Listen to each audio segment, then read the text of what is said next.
Irmãos, abram na terceira carta de João. Hoje nós vamos ver essa carta pequena do Novo Testamento. Hoje nós já lemos alguns versículos na primeira carta de João e agora nós vamos ler a terceira carta de João toda, os seus 15 versículos. A minha versão é a Nova Almeida, então pode ser que esteja um pouco diferente dos irmãos. Diz assim, terceira carta de João, verso 1. O presbítero ao amado Gaio, a quem eu amo na verdade. Amado, peço a Deus que tudo corra bem com você, que esteja com boa saúde, assim como vai bem a sua alma. Fiquei, pois, muito alegre quando os irmãos vieram e deram testemunho de que você é fiel à verdade e vive de acordo com a verdade. Não tenho maior alegria do que esta, a de ouvir que os meus filhos vivem de acordo com a verdade. Amado, você tem sido fiel no que faz pelos irmãos, mesmo quando são estrangeiros. Esses deram testemunho diante da igreja do amor que você tem. Você fará bem encaminhando-os em sua jornada de um modo que agrada a Deus, pois foi por causa do nome que eles saíram, sem receber nada dos gentios. Portanto, devemos acolher esses irmãos, para que nos tornemos cooperadores com eles na proclamação da verdade. Escrevi algumas palavras à igreja, mas Diótrefes, que gosta de exercer a primazia dentre eles, não nos dá acolhida. Por isso, quando eu for aí, farei com que se lembre das obras que ele pratica, proferindo contra nós palavras caluniosas. E não satisfeito com isso, ele não recebe os irmãos, impede os que querem recebê-los e os expulsa da igreja. Amado, não imite o que é mal, e sim o que é bom. Quem pratica o bem procede de Deus, quem pratica o mal jamais viu a Deus. Quanto a Demétrio, todos dão bom testemunho dele, até a própria verdade. E nós também damos testemunho, e você sabe que o nosso testemunho é verdadeiro. Muitas coisas tinha para lhe escrever, mas não quis fazê-lo com tinta e pena, pois espero vê-lo em breve. Então conversaremos pessoalmente. A paz esteja com você. Os amigos mandam saudações. Dê saudações aos amigos, um por um. Vamos orar novamente. Senhor, diante da Tua palavra estamos, Pai. Ó Deus, e diante dela suplicamos o Teu Espírito Santo, suplicamos, Pai, que o Senhor nos dê o entendimento correto das Tuas palavras. Que seja, Pai, somente a exposição da Tua Escritura e que o Teu Espírito Santo age em nossos corações. Em nome de Jesus. Amém.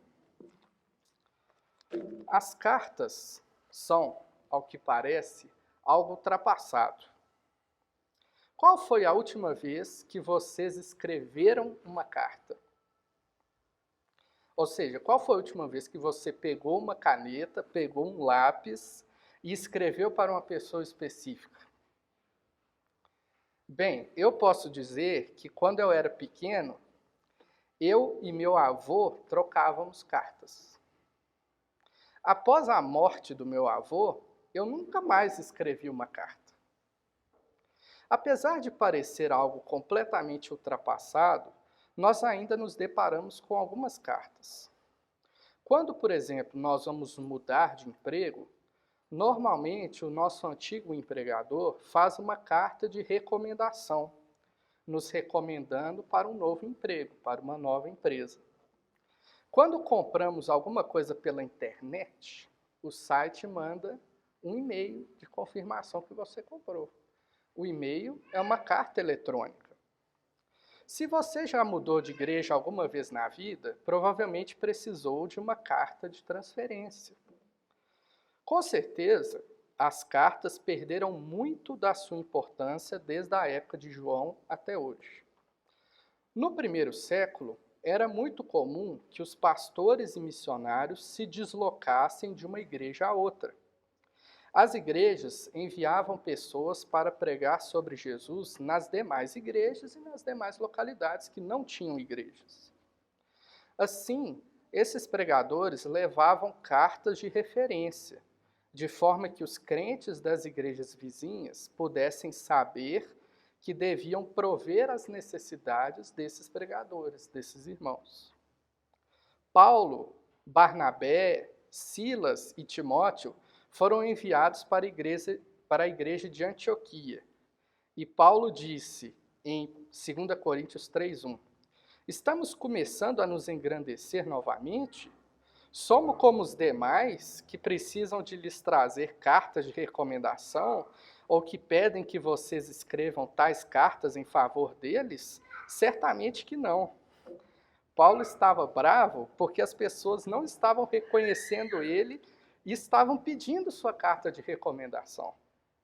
Os apóstolos e líderes da igreja viajavam para instruir os crentes, plantar igrejas e orientar as profissões de fé.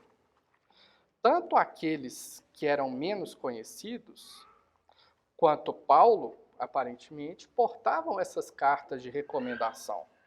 Essas cartas serviam para que as pessoas recebessem recursos da igreja, para que os pregadores, para que esses enviados recebessem recursos da igreja que pudessem sobreviver. A terceira carta de João, que a gente acabou de ler agora, foi escrita para lidar com uma situação específica daqueles primeiros anos da igreja, ou seja, o sustento financeiro dos servos de Deus.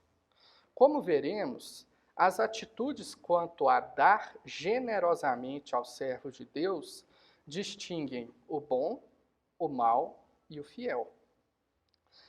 Nossa maneira de sustentar os pastores, sustentar os mestres, sustentar os missionários vocacionados por Deus, nos define como bons, maus ou fiéis. O primeiro ponto do nosso sermão é sobre o bom, que está no verso 11 e no verso 12. Nós vamos fazer de trás para frente, do final para o começo, para ficar mais fácil de entender. O bom está nos versos 11 e 12. A primeira pessoa que iremos apresentar é o bom, de quem o apóstolo João fala nos versos 11 e 12. Seu nome é Demétrio. Quem é Demétrio? Infelizmente, não sabemos nada sobre esse homem, exceto aquilo que temos aqui nesses dois versículos. Demétrio, porém, é um servo de Deus. Ele é o bom nessa exemplar apresentação da terceira carta de João. Para começar, João diz que Demétrio, essa boa pessoa, deve ser imitado. No verso 11, é dito de forma clara que aqueles que exibem bom comportamento devem ser imitados. Olha o que diz o verso 11. Amado, não imite o que é mal, mas imite o que é bom. O que João quer dizer quando espera que se imite o bom comportamento? Filo, um filósofo judeu que viveu por volta da época de Jesus, ensinou que imitar as obras de Deus, como por exemplo a bondade, era um ato de piedade. O autor de Hebreus encoraja os leitores a imitar a fé de seus líderes, como foram Abraão, como foi Moisés e outras figuras do Antigo Testamento. Assim, na Bíblia, imitar o bom comportamento envolve tanto fé, crendo em Jesus, quanto realizar atos de bondade. Ou seja, nós devemos imitar os atos de Deus. Assim, João diz que o bom modela a vida cristã. O apóstolo continua a descrever Demétrio como uma pessoa que tem Deus. O estilo de escrita de João continua a ser uma coisa um pouco misteriosa. Por quê? Porque essas cartas sofriam algum tipo de censura. Então, João colocava algumas palavras para que os oficiais romanos não conseguissem entender muito bem, claramente, qual que era o contexto. Muito embora a igreja entenda ainda. Então, devemos perguntar o que João quer dizer quando afirma o bom tem Deus e o mal não viu a Deus. Colocado de forma simples, João diz que aqueles que são servos vocacionados por Deus têm um relacionamento com Deus. Portanto, o bom tem relacionamento com Deus. Uma outra tradução para o português traduz a expressão do versículo 11 como: aqueles que praticam o mal provam que não conhecem a Deus. O comportamento determina com quem nós estamos relacionando. Sustentar os servos vocacionados por Deus, segundo João, é uma demonstração clara do relacionamento de alguém com Deus. Se não sustentarmos os servos de Deus, pode-se duvidar do nosso relacionamento com Deus. Ouçam o que João diz em sua primeira carta. Voltem uma página aí, possivelmente. Primeira carta de João 3, verso 10. Diz assim: nisto são manifestos os filhos de Deus e os filhos do diabo. Todo aquele que não pratica justiça não procede de Deus, e o mesmo vale para aquele que não ama o seu irmão. Finalmente, Jó nos diz que essa boa pessoa, ou seja, Demétrio, tem a mais alta recomendação. O verso 12 nos provê uma tripla referência de João. Diz assim o verso 12. 3 João, verso 12. Quanto a Demétrio, todos dão bom testemunho dele, até a própria verdade. E nós também damos testemunho, e você sabe que o nosso testemunho é verdadeiro. São 3 referências que João faz. Primeiro, há a referência dada por meio da pessoa pública de Demétrio fora da igreja. Segundo, há a referência dada pela palavra verdade. A palavra verdade é personificada para expressar o comportamento bom, o comportamento ético de Demétrio. Mais especificadamente, fala elogiando a maneira como ele vive a sua vida. E então, há a referência dada por João, a terceira referência, de sua igreja, da igreja de João, a favor de Demétrio. Essa tripla referência, pessoas fora da igreja, seu estilo de vida condizente com as escrituras, e as pessoas da igreja, retratam os bons como pessoas que devem ser imitadas. Além disso, elas são dignas de que nós ouçamos a sua pregação e o seu ensino. É isso que está dizendo no verso 12. Assim, os bons são recomendados para o serviço a Deus sem nenhuma reserva, sem nenhuma condição. Podemos também adicionar que Demétrio pode ter sido líder de uma delegação de trabalhadores cristãos itinerantes, ou seja, essas pessoas que iam a outras igrejas ensinar. Ele pode ter sido até o portador dessa carta. Essa carta não é para Demétrio, como os irmãos podem ler no verso 1. O presbítero ao amado Gaio.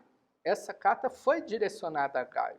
Pode ser, inclusive, que Demétrio estivesse levando essa carta para Gaio. Transportadores de cartas são frequentemente nomeados nas cartas de Paulo. Epafrodito, Febe, Tíquico, Onésimo foram transportadores das cartas de Paulo. Demétrio também pode ter sido o portador da sua própria carta de recomendação.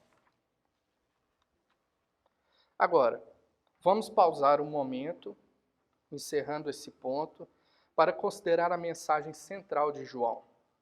As atitudes quanto a dar generosamente aos servos de Deus distinguem o bom, o mau e o fiel. Nossa maneira de dar generosamente para o sustento de pastores, mestres e missionários de Deus nos define como bons, maus ou fiéis. Assim, podemos concluir que aqueles que são retratados como bons nessa carta de João são pessoas que recebem o sustento abundante de Deus que vem dos crentes. A boa pessoa de 3 João é aquela que modela a vida cristã, tem um relacionamento com Deus e é altamente recomendada para o serviço de Deus. São aqueles que são dignos de serem chamados nossos missionários, nossos pastores e nossos mestres. Assim sendo, sabendo quem são os bons, então quem são os maus? É o nosso segundo ponto. João trata dos maus no verso 9 e no verso 10. A segunda pessoa que fala de quem fala 3 João é o mau. O mau é Diótrefes, e o apóstolo fala diretamente dele nos versos 9 e 10. Quem é Diótrefes? Assim como Demétrio, a gente não sabe muito sobre Diótrefes, a gente só sabe que está aqui nesses 2 versículos dessa carta. Parece, contudo, que Diótrefes era líder de uma igreja irmã, uma igreja vizinha àquela a qual Gaio, que era o portador, que era o destinatário da carta, pertencia. E, possivelmente, como é descrito aqui, era um líder dessa igreja. Além disso, João o descreve como mau nessa exemplar apresentação dessa carta. Para começar, João nos conta, no versículo 9, que Diótrefes na minha tradução, é uma pessoa que gosta de exercer a primazia entre eles. Algumas outras traduções dizem que ama o primeiro lugar.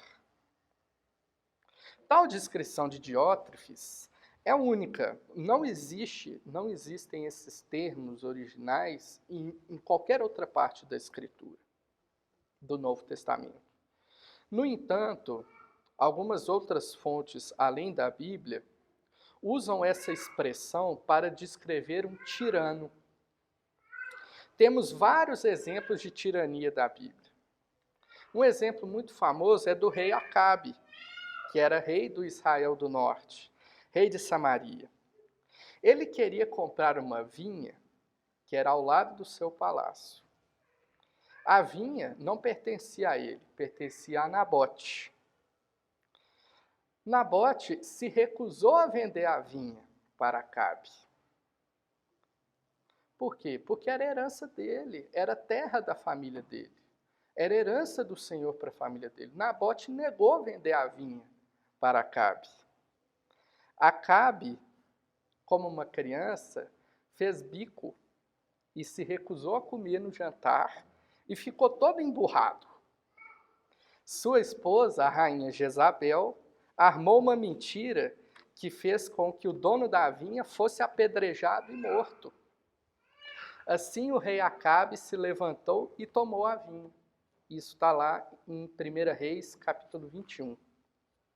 João, portanto, descreve Diótrefes como alguém egoísta, como possivelmente até um tirano, até como Acabe. Portanto, os maus são egoístas. João continua a descrever Diótrefes como uma pessoa que recebeu uma carta de João, mas o ignorou.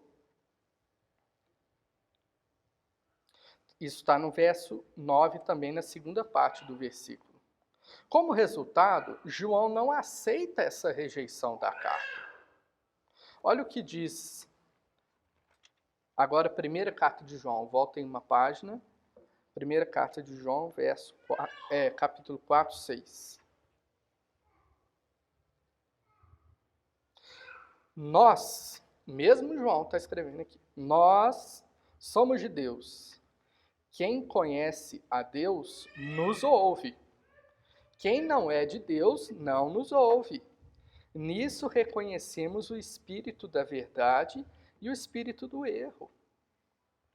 O ensino desse versículo é muito claro. Quem segue a Jesus ouve a voz de Jesus, ouve a voz dos seus enviados e segue a Jesus. Portanto, os que são de Jesus ouvem a voz daqueles que são enviados por ele. João, que andou com Jesus, foi ensinado diretamente por Jesus, foi enviado por Jesus. Apóstolo quer dizer enviado, foi rejeitado por Diótrefes. Então, irmãos, os maus ignoram a expectativa de João quanto ao sustento dos servos de Deus que foram chamados. Além disso, ignorar a carta de João foi algo maior do que uma questão de recebê-la e jogá-la no lixo. Durante o primeiro século, escreviam-se cartas às pessoas que lideravam igrejas primitivas. Por sua vez, esperava-se que esses líderes lessem as cartas publicamente na igreja.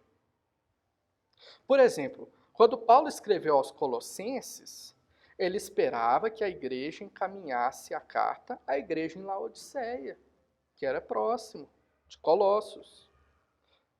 Quando Paulo escreveu a Filemon, esperava-se que a carta fosse lida não só por Filemon, fosse lida por todos da igreja. Portanto, cartas como 3ª João são chamadas de cartas gerais. Elas deveriam ser lidas por todos, elas devem ser lidas por nós. 2000 anos depois, é possível que uma delegação de pessoas tenha chegado da igreja com uma carta de recomendação. E Diótrefes tenha rejeitado não apenas a carta, mas também a todos que chegaram com a carta. Independentemente desse cenário que descrevemos, sabemos que as cartas eram lidas publicamente e que Diótrefes era egoísta, era cheio de si. Sua rebeldia contra o pedido de João era de conhecimento público e ele nem tentava esconder o seu desprezo pelo apóstolo. O mundo está cheio de gente que é cheia de si. Essas pessoas, elas se superestimam. Ou seja, elas se acham demais. Elas esperam que os outros também compartilhem dessa opinião, que achem essa visão inflada dessas pessoas. As pessoas más aparecem em muitas formas e tamanhos, em diversas ocupações. Podem ser artistas de televisão, que naturalmente tendem a se valorizar muito. Podem ser pessoas em seu ambiente de trabalho. Eles colocam o seu ego acima das regras da empresa, por exemplo.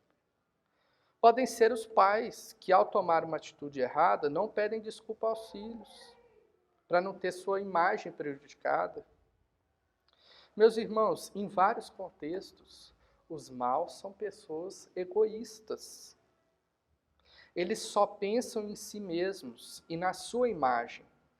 Eles ignoram publicamente a carta de João, solicitando sustento aos servos de Deus. João indica também, no verso 10 da 3ª carta de João, que Diótrefes vai além da recusa pública de reconhecer a atitude de João, a autoridade de João. Diótrefes calunia João. Olha o que diz o verso 10. Por isso, quando eu for aí, farei com que se lembre das obras que ele pratica, proferindo contra nós palavras caluniosas. Outras versões traduzem: ele nos acusa injustamente com palavras maldosas, Ele faz acusações infundadas contra nós com palavras más. No entanto, a tradução da Nova Versão Internacional captura um sentido mais real. Ele está fofocando maliciosamente sobre nós. Assim, os maus caluniam outras pessoas. Calma, ainda há mais. Finalmente, os maus também se recusam a sustentar os servos de Deus, chamados por Deus, de 3 formas. Primeira, eles se recusam literalmente a ajudar. Então, eles não dão nada aos servos de Deus. 2, eles impedem ou eles até proíbem os outros crentes a ajudarem a sustentar os servos de Deus. E terceiro, se essas pessoas insistirem ainda mais que querem ajudar os servos de Deus, ele as expulsa da igreja. É isso que está no verso 10. E não satisfeito com isso, ele não recebe os irmãos, impede os que querem recebê-los e os expulsa da igreja. Esses atos não parecem ser eventos de uma só ocorrência, ou seja, são coisas corriqueiras. São padrões de comportamento em desesperada necessidade de corrigir. João deixa perfeitamente claro que os seguidores de Jesus devem sustentar os servos de Deus. Contudo, Diótrefes resistiu à expectativa explícita de João, rejeitou a sua carta, no verso 9, ridicularizou-o, exerceu sua liderança em atos visíveis de insubordinação contra a expectativa dele e de sustento para os servos de Deus, no verso 10. Voltando então, vamos novamente pausar para considerar o interesse central de João. As atitudes quanto dar generosamente ao servo de Deus distinguem o bom, o mau e o fiel. Nossa maneira de dar generosamente para o sustento de pastores, para o sustento de mestres e missionários, nos define como bons, maus ou fiéis. João retrata os maus como pessoas egoístas, como pessoas que ignoram e também falam mal daqueles que encorajam o sustento dos servos vocacionados por Deus. Os maus fazem todo o possível para impedir o sustento dos servos de Deus. Ou, resumindo, podemos dizer que aqueles que são retratados como maus são pessoas que resistem às expectativas de Deus quanto ao sustento generoso dos seus servos vocacionados. Até aqui, nós lemos sobre os bons, ou seja, aquelas pessoas que são dignas de sustento, e agora nós vimos os maus, ou seja, são as pessoas que precisam de ser repreendidas. E agora, o nosso terceiro e último ponto, nós veremos os fiéis, do verso 1 ao verso 7. A terceira pessoa de quem fala 3 João é Gaio. Ele é o fiel. E João diz a respeito dele nos versos 1 a 7. Gaio, assim como Diótrefes, é um líder da igreja.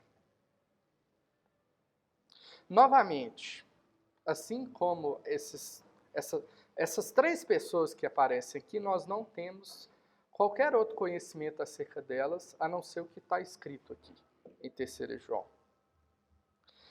Ele é o fiel na nossa apresentação de 3 João. Para começar, João nos conta que Gaio recebe orações, amor e louvor por sustentar os servos de Deus, chamados vocacionalmente. Isso está nos versos 1 a 4. Precisamos pausar, isolar e interpretar a palavra verdade nesse conjunto de versículos. João usa a palavra verdade muitas vezes aqui, do verso 1 ao 4. João, ele tende a ser enigmático, né? Ele tende a usar a palavra em vários sentidos nessa carta, justamente por essa questão de uma possível censura. Esse passo tem que ser feito quanto ao uso da palavra verdade. O termo verdade, ele pode ter diferentes sentidos. Por exemplo, quando alguém fala algo, imaginamos o que seria. Imaginamos com imagens o que seria. Por exemplo, a folha caiu da mesa. Você deve ter pensado em uma folha de papel caindo da mesa. Agora, se eu falo, a folha caiu da árvore, você possivelmente pensou numa folha de árvore, uma folha verde de árvore. Contextualmente, João está usando a palavra verdade de um modo similar. Por um lado, verdade no verso 1 diz: o presbítero ao amado Gaio, a quem eu amo na verdade. Essa palavra verdade aqui pode ser outro modo de falar de Jesus. Eu amo você em Jesus. Em João 14, Evangelho de João, capítulo 14, verso 6, Jesus afirma sobre si mesmo: eu sou o caminho, a verdade e a vida. Ninguém vai ao Pai a não ser por mim. Esse é o sentido da palavra verdade no verso 1. Então, João conta a Gaio sobre o seu amor por ele por causa do amor mútuo entre eles. Ou seja, porque ambos creem em Jesus. Ambos estão na verdade, que é Jesus. Por outro lado, quando usado em conexão com andar, verdade fala de viver, fala de se comportar conforme as Escrituras. Esse é o sentido de verdade, quando João fala andar na verdade. É fato que o que Gaio crê sobre Jesus afeta como ele vive para Jesus. Talvez devemos expressar dessa maneira: o que nós cremos afeta como vivemos. E o contrário, como vivemos reflete o que nós cremos. Tais pessoas, os fiéis, eles devem receber orações, eles devem receber amor, eles devem receber louvor. João continua a descrever Gaio como aquele que traz alegria a outros crentes. Olha o verso 4. Diz assim: não tenho maior alegria do que esta, a de ouvir que os meus filhos vivem de acordo com a verdade. Gaio, ao suprir as necessidades dos servos de Deus, que foram chamados por ele, trouxe alegria àqueles que se beneficiaram dessas provisões. Trouxe alegria para o apóstolo João. E trouxe alegria, irmãos, para toda a igreja. Toda a igreja fica contente com isso. Talvez aqueles que retornaram à igreja do apóstolo e elogiaram Gaio tenham sido as mesmas pessoas que foram rejeitadas por Diótrefes. É possível que Gaio estivesse bem ciente da rejeição da igreja irmã ou da igreja vizinha, ou seja, aquela igreja do qual Diótrefes era líder, e mesmo assim ele tenha decidido intervir. Se essa igreja não vai suprir vocês, então eu supro vocês, pregadores fiéis. Essas pessoas, esses pregadores, esses pastores, eram estrangeiros. Olha o que diz o verso 5. Amado, você tem sido fiel no que faz pelos irmãos, mesmo quando são estrangeiros. Não obstante, o que é certo é que Gaio supriu as necessidades de um grupo de servos de Deus vocacionados. E isso trouxe alegria para todos, inclusive para o apóstolo. Finalmente, João espera que Gaio supra generosamente aos servos de Deus vocacionados. Quando chegar essa nova delegação de servos que João está enviando, Gaio deve enviá-los em sua jornada de modo digno de Deus. E o que essa expressão significa? Modo digno de Deus.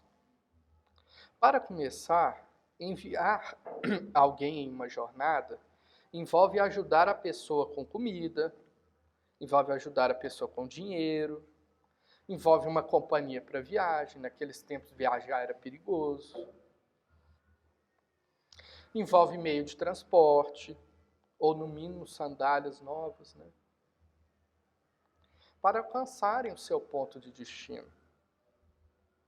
No entanto, João aumenta as expectativas com a expressão por modo digno de Deus. Não só comida, não só dinheiro, não só isso tudo, mas de modo digno de Deus. O ambiente cultural de João esperava algum tipo de provisão, como a gente disse aqui. Todavia, quando se trata de ajudar os servos de Deus, João espera mais do que o que a cultura pede.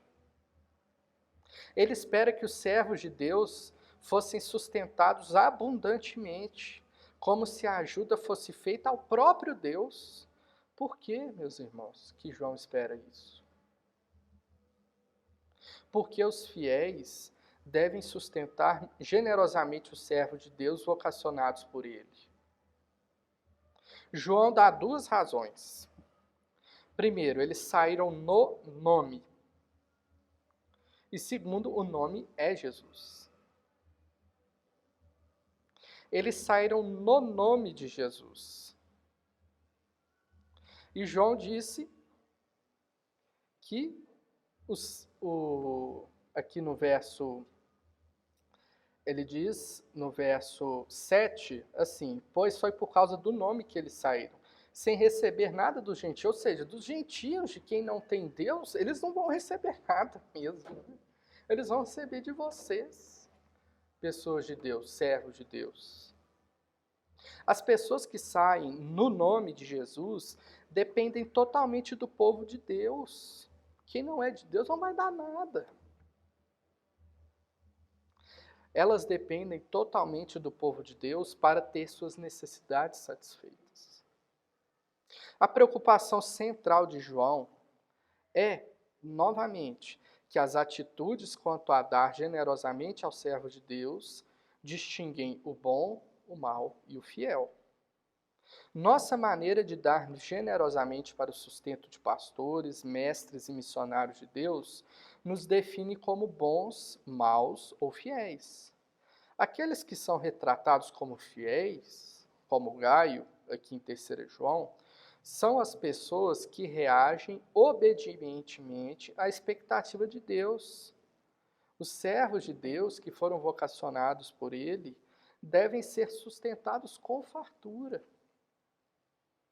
Assim, estas são pessoas que recebem orações, recebem amor, recebem louvor pela sua disposição de sustentar financeiramente, sustentar fartamente os servos de Deus chamados por ele.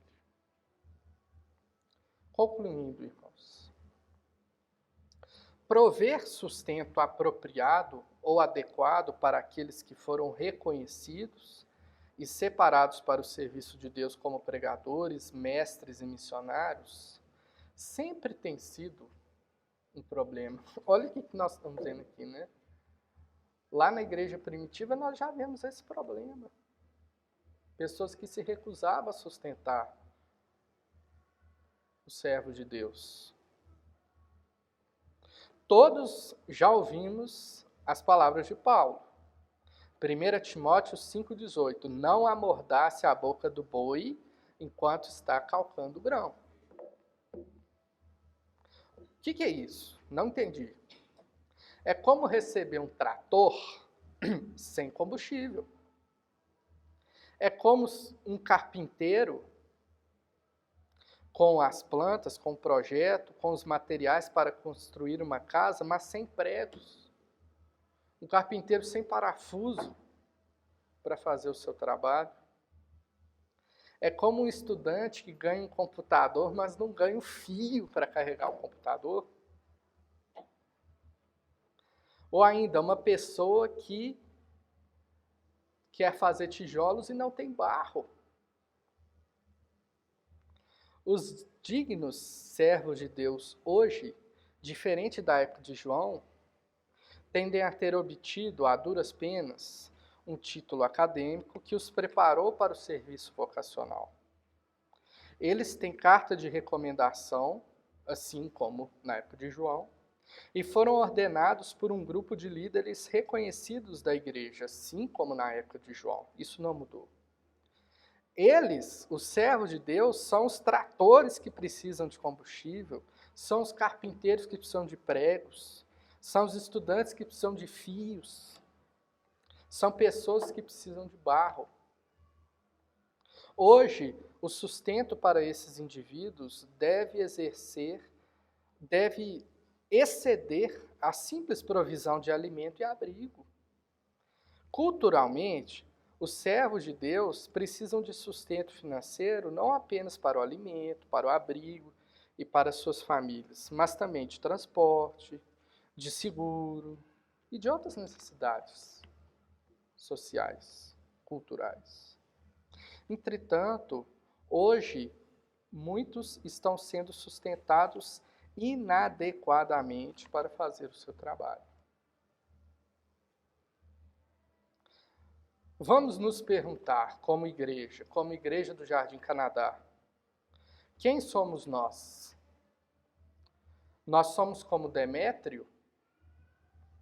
Nós somos como Diótrefes? Nós somos como Gaio? Como nós nos descreveríamos como igreja? Somos os bons? Somos os maus? Somos os fiéis? Você nos considera uma comunidade que é fiel em sustentar fartamente os servos de Deus que foram chamados por Ele? Ou você confessaria que nos debatemos com essa questão, ou, na verdade, até nós mesmos nos relutamos para dar sustento para os servos de Deus?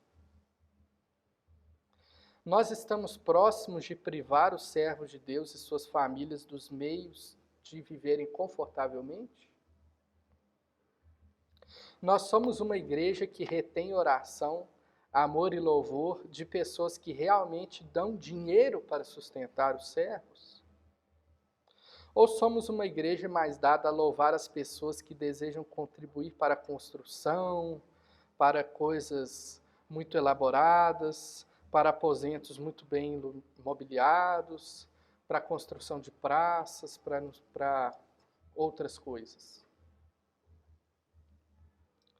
Cantamos hoje pela manhã, sou forasteiro aqui, em terra estranha estou, celeste pátria, sim, é para onde vou.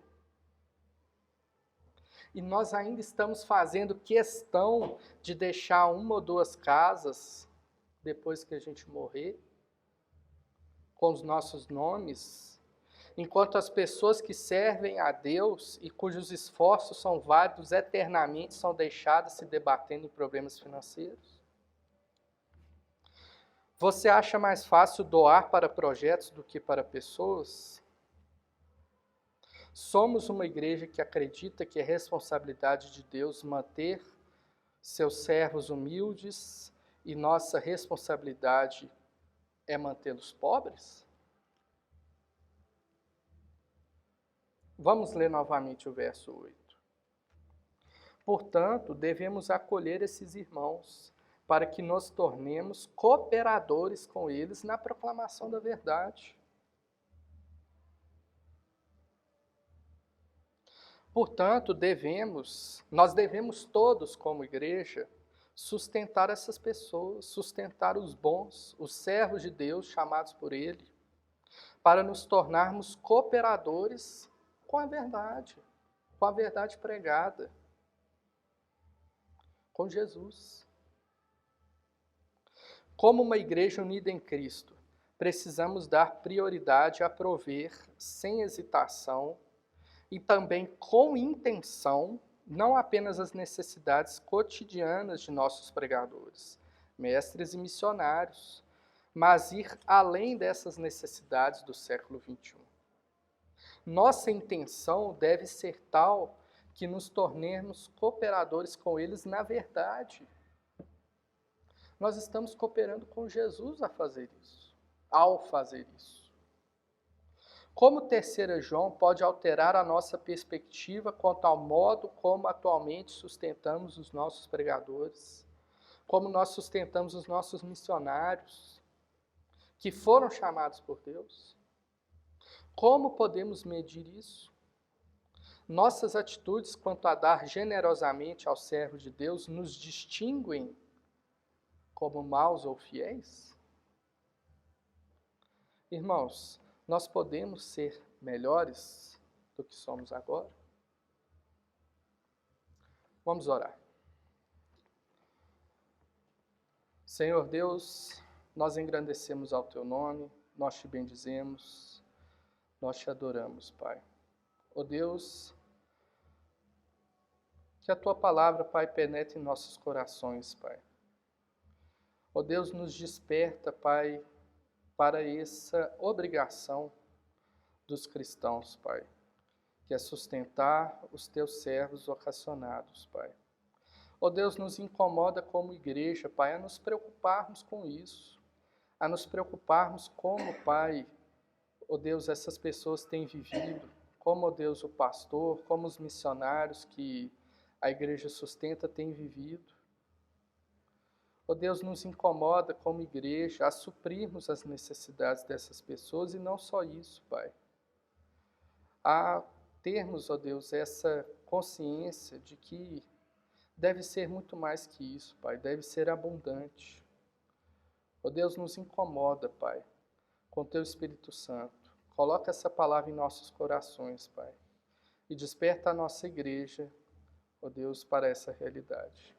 Deus, oramos no nome do Teu Filho Jesus. Amém.